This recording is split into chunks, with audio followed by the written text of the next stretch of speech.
Perkenalkan, nama saya Nurfiadi Brugutu, NIM 12031111139.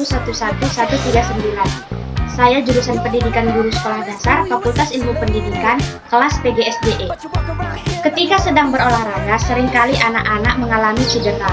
Cedera tersebut dapat disebabkan karena kurangnya pemanasan ketika awal pembelajaran olahraga ataupun hal-hal lainnya.